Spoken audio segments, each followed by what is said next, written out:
That is our song for this week as we go through songs with messages. And you say, if you're not familiar with that song, Lauren Daigle is the one who wrote it along with a couple of her friends, Jason Ingram and Paul Mayberry, just last year, back in 2018.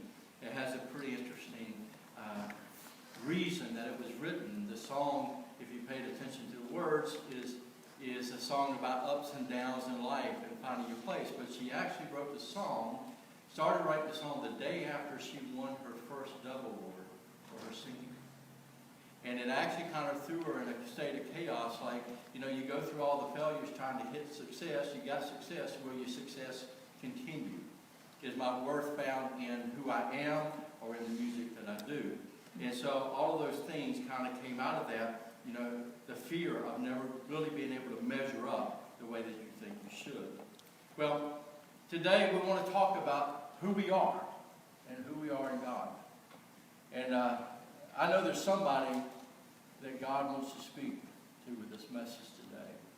It's similar probably to a message that I spoke several months ago, but I have a habit when I'm through with a sermon, the notes go in the trash can, so I don't revisit it again to use.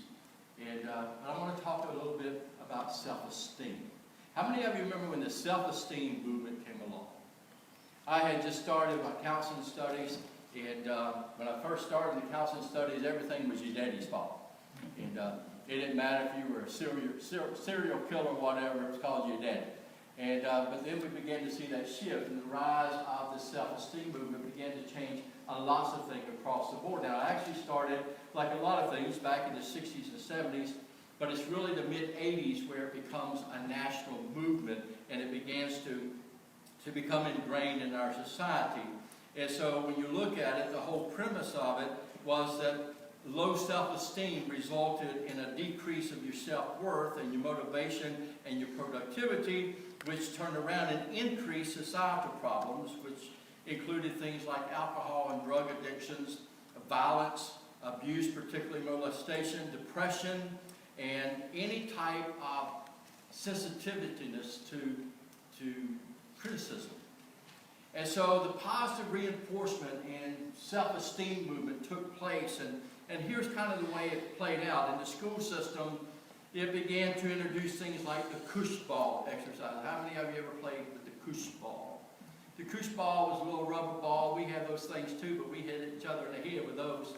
And, but this was kind of a softer ball, and you tossed it at somebody, and whoever caught it, you had to say something nice about it.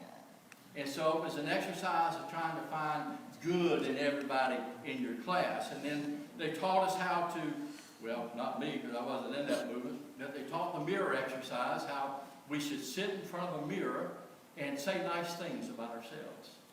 That we should look at all the positives in our own life. But one of the biggest things that happened within the school system is they began to grade different. You had to be careful because you were damaging the self-esteem of kids with bad grades. So one of the first things that happened, the teachers were told, stop using a red marker to grade your papers. The red markers are just too bold. They scream at you, they yell at you. And so stop using, you know, put a wrong X or put a smiley face next to it. I don't know what to do. And then, of course, you know, grading curves, but even a no-fail policy that most schools adopted, that we won't hold any child back because that would damage their self-esteem. In sports, which is my favorite, with the kids and stuff, they stopped keeping scores. How many of you saw that with your kids? They stopped keeping scores. So nobody's winning and nobody's actually losing. We're just having fun. And, of course, when the season finished, everybody got the same trophies, right? The guy who never played a second got the same trophy as the most valuable player. If you would have had a most valuable player, everybody the same type of reward. And, of course, home. And those of us who had small kids at the time, which we did back in the late 80s, early 90s, was the refrigerator generation, is what I call it. The refrigerator generation. Everything that child brought home from school and life went where? On the refrigerator. It's the ugliest picture drawing you ever seen in your life. You don't know what in the world it is, but it went on the refrigerator, right? Whatever report card, it went on the refrigerator. Everything went on the refrigerator And you know, everything was about self-esteem and praising your kids and all of those different things. And of course, counseling, like I said, everything kind of shifted. Everything was your daddy's fault. To everything now became a self-esteem issue. So now if you're a serial killer, it's because you have low self-esteem. And so everything was tied back into self-esteem. If you have depression, then it's because of your self-esteem. And all that kind of continued and still continues to some degree in most places, but it pretty much kind of hit its end as far as being something as a movement back in 2005. That's when the American Psychological Society did some research and found that after about 15 years of this stuff, it hadn't changed nothing. It hadn't changed any of the school dropout rates. It hadn't changed violence rates. It hadn't changed depression rates. It hadn't changed anything. And probably it was creating some new problems within society as these refrigerator generation goes out to the workplace, which is a whole new dynamic. But, you know, you can look at the self-esteem movement, and it's like really everything in life where we always talk about when the pendulum swings, it tends to swing from one end to the other. There's actually some truth, a lot of truth in the self-esteem movement. How you see yourself, what you think about yourself is extremely important. And particularly as a Christian, it's even more important. And if you're here today and you think your life is junk, then that means your whole level of thought is junk. Everything associated with your life is junk. And that's not how God created you to be. So we need to talk about this because, you know, number one, we live in a fallen world. And in a fallen world, you get beat up. How many of you have been beat up a few times? And I'm not talking about a physical beating here. I'm talking about the emotional beating. I'm talking about the tear-down beating. I'm talking about when you did study for the test and you got the worst grade you ever got. You know, when you got the worst grade in the class. Now, you probably don't do that anymore, but we used to ask each other what we got, right?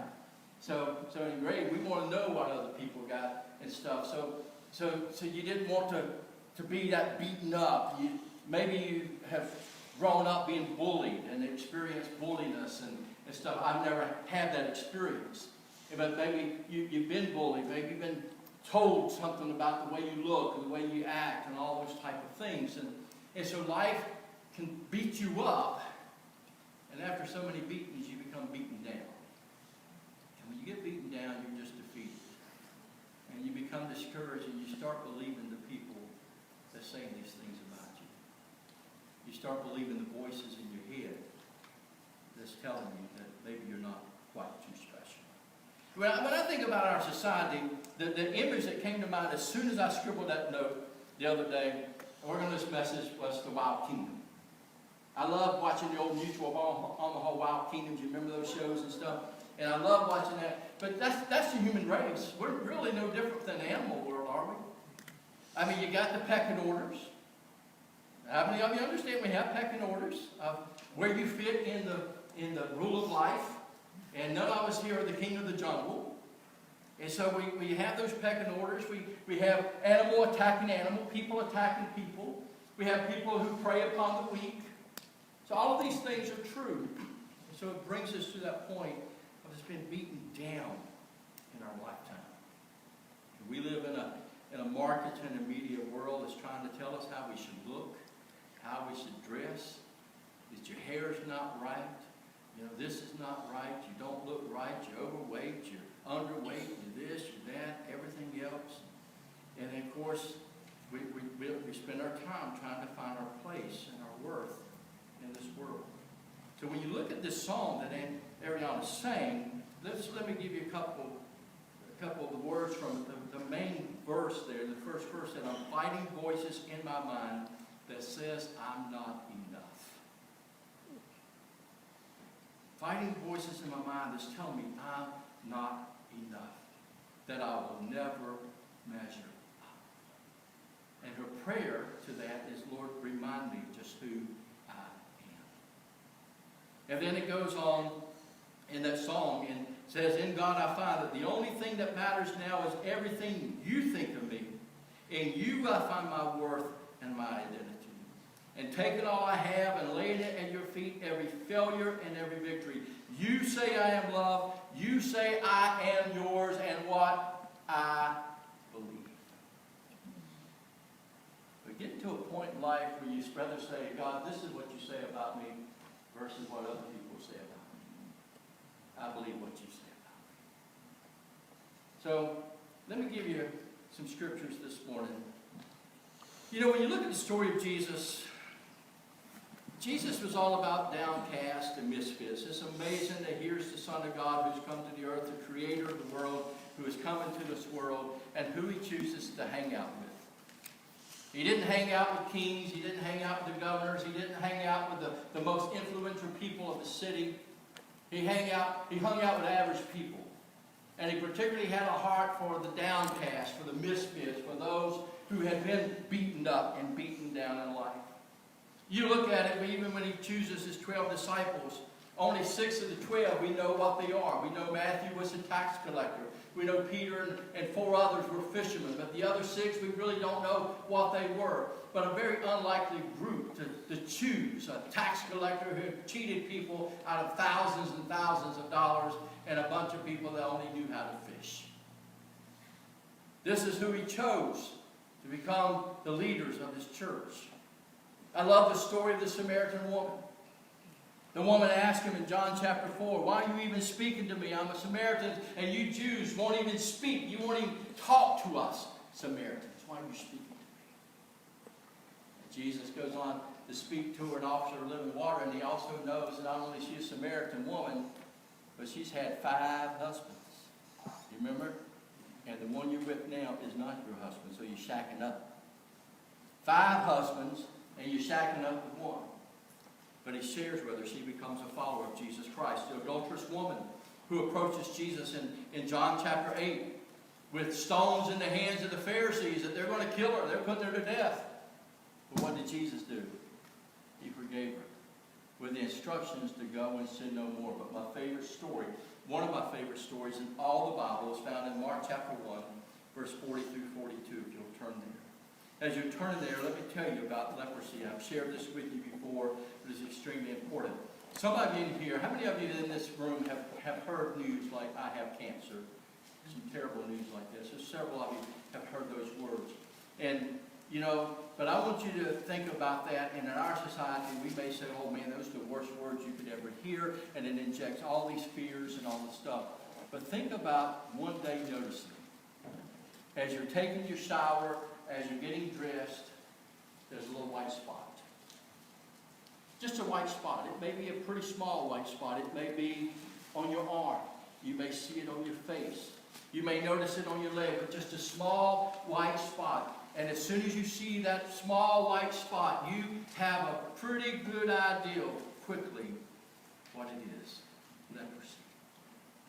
It was considered in that time, which is not today, but at that time to be a highly contagious disease. You were instructed by law that you had to go show yourself to the priest for confirmation. The priest would examine you, and if he determined that it is indeed leprosy, your life changed. You see, in our society, you get the worst news you ever get, and you go have procedures done. You start chemo, you start radiation, you have heart surgery, you start fixing it. But you go back to your home, you get back in your bed, and you go back with your family. But with leprosy, as soon as the priest declared you as a leper, you were forced out of the city. You had to leave your home. You didn't go back to your home to get your stuff. You left your home, your family, your career. Leprosy was just like cancer. It didn't care what color skin you had. It didn't care how much money you had. It didn't care about how much education you had. So when you look at lepers, it may have been the most prominent person in the whole city who is now a beggar out on the streets. Simply because he has this disease called leprosy. Now leprosy would kill you eventually. Could take years to do that, and like a lot of diseases, you'd often die from some other complication that goes with it. But in the meantime, you're going to experience all these different lumps and bumps and bruises and all the other things, and pieces of skin and even members of your body falling off. It's a terrible disease. But you know the worst part of it to me is the law required that you had to identify yourself as a leper. Not only did you have to get out and leave your home and go out and just live among other lepers, you had to stay 100 feet from any other person who did not have leprosy. And so you were required by law to do one of two things. Either put a cow bell around you, so every place you walked, that bell was ringing just like it would on the cow so people would know you're coming. Or anytime you saw other people approaching you or you approaching other people, you had to shout out, "Unclean! Unclean!" Can you imagine living your life that way? Now, can you imagine living your life without human touch? Without a kiss on your cheek? Without someone holding your hand? Because the only people you're allowed to be close to are lepers, and you're sure not letting another leper touch you.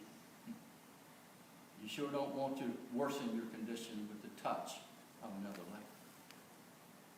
That's why I love this story so much. So in Mark chapter 1, this leper sees Jesus coming. And he came to him, meaning he got as close to him as he could get, which in this case would probably have been about 50 feet away.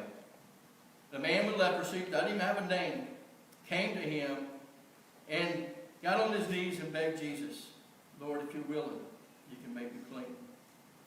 And Jesus was indignant. I want you to pay attention to the word, different translation, translated a little bit different.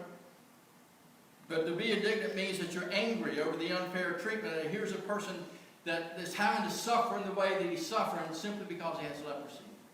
Is he the same person he was before he got leprosy?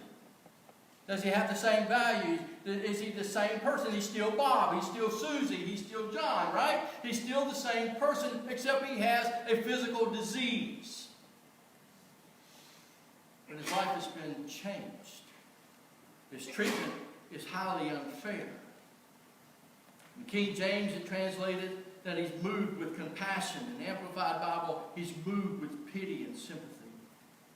But notice what it says. Jesus was indignant, and then he reached out his hand and did what? Touched him. Can you imagine that exchange? We're not told here how long this man has had leprosy.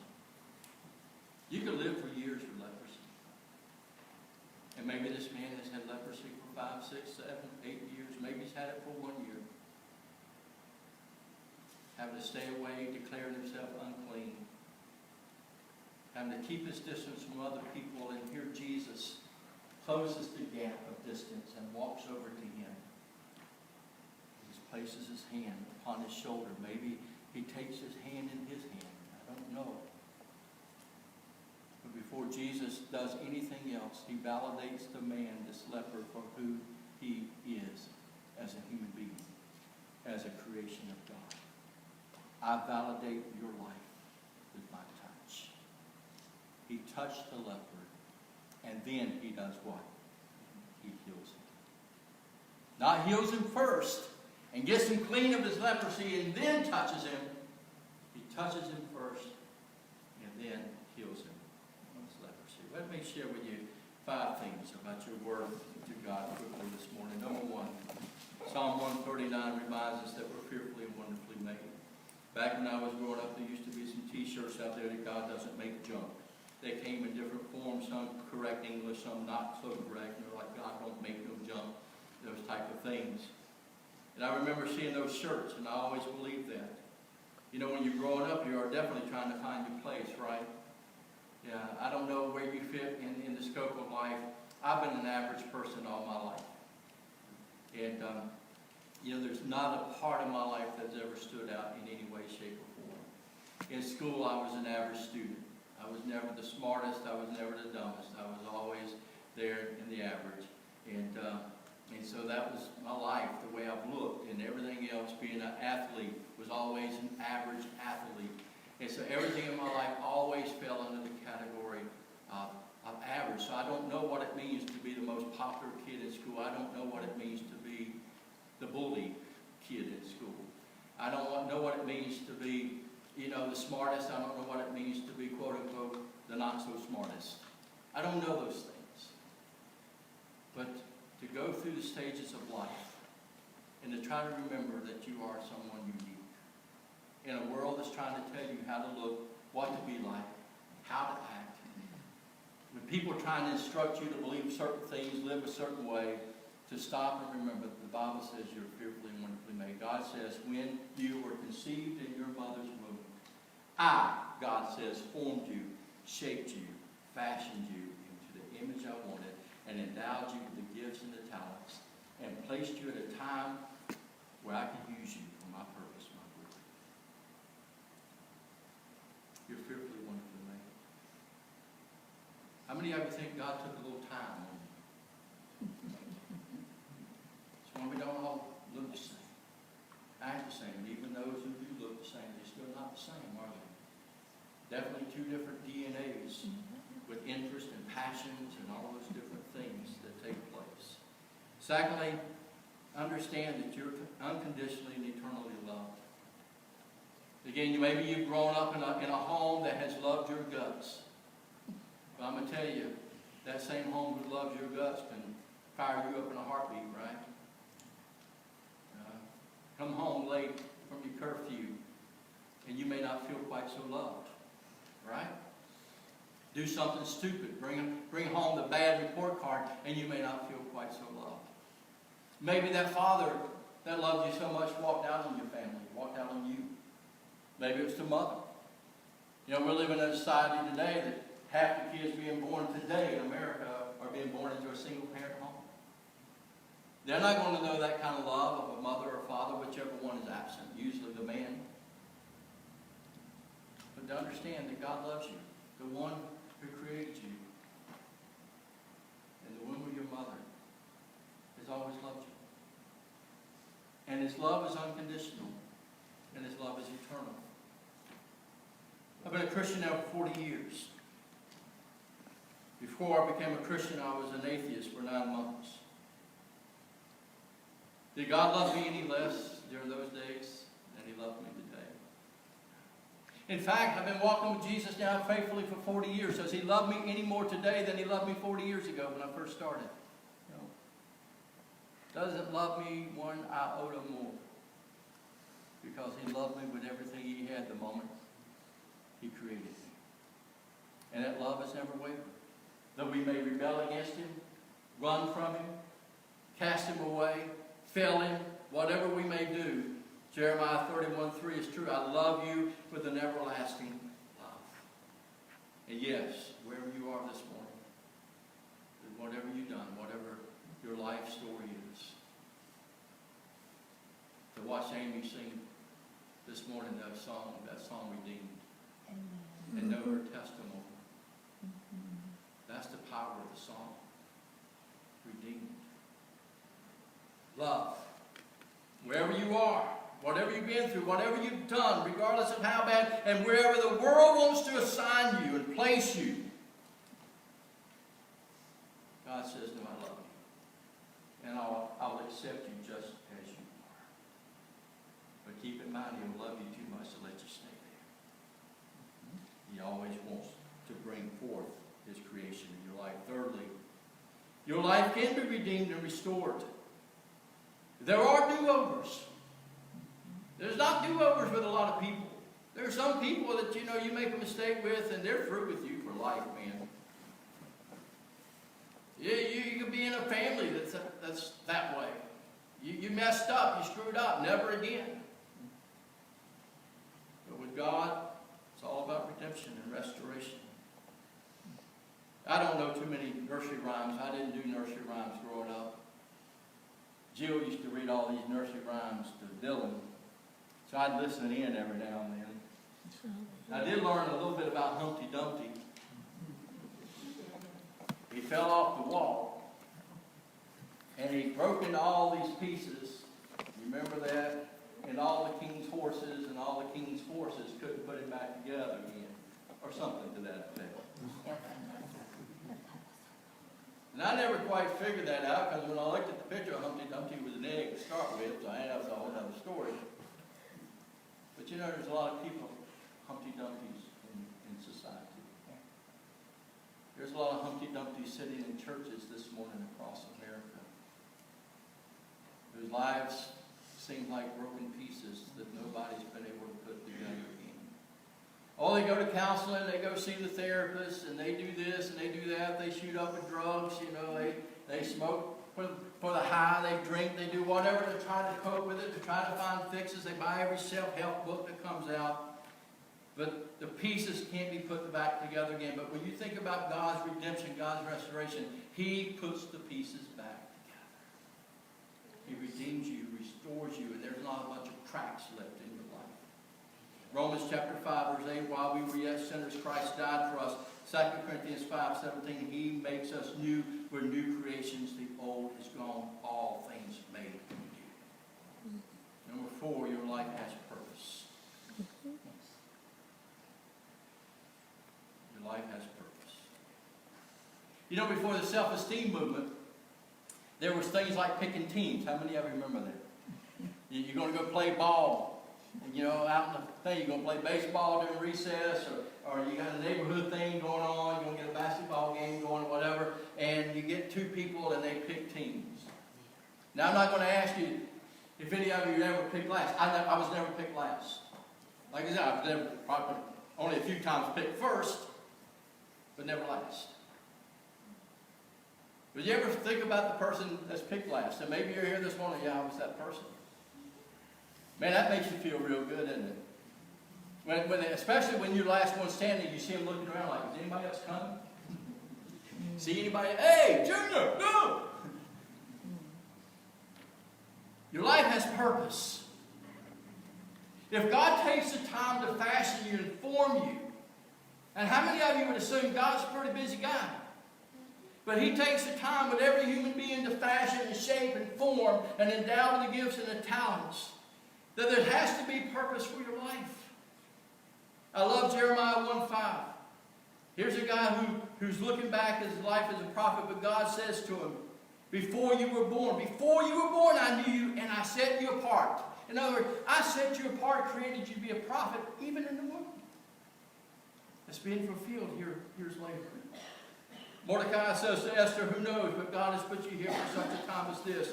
2 Corinthians 5:20, we are ambassadors of Christ. Your life has purpose, and every one of us needs to find that purpose. And the 5th one, you're a child of the King.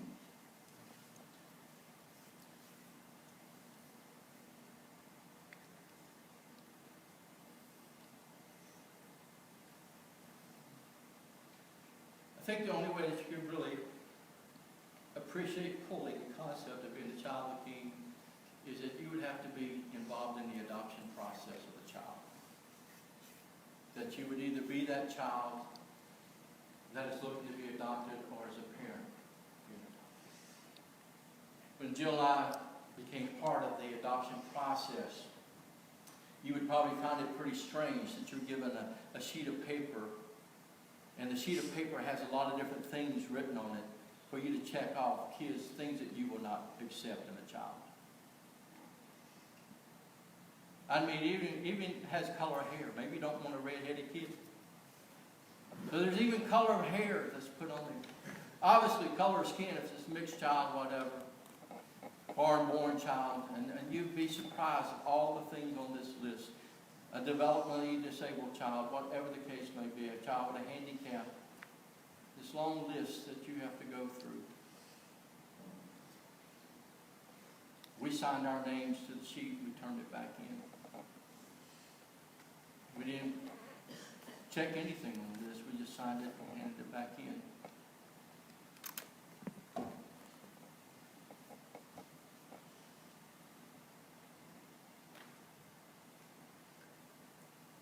One of the greatest things that happens when we become a follower of Jesus Christ, what you and I call salvation incorporates several things. Redemption, justification, initial sanctification, regeneration, but adoption as a child of God. And man, how many of us pretty much have everything on the list before we come to Him? I'm everything that the world says I shouldn't be. I'm a total screw-up. I've done all these things, Lord. I've even denied your very name. I have all these sins to my credit. I've tried all these different things. I've done these different things. No way in the world that you would want someone like me. And he reminds us, no, remember, I'm the one that created you. And I've always loved you. And I've always longed for you and me to have this relationship together. You're now a child of the King. Folks, does that make you feel a little good? I'm a child of the King.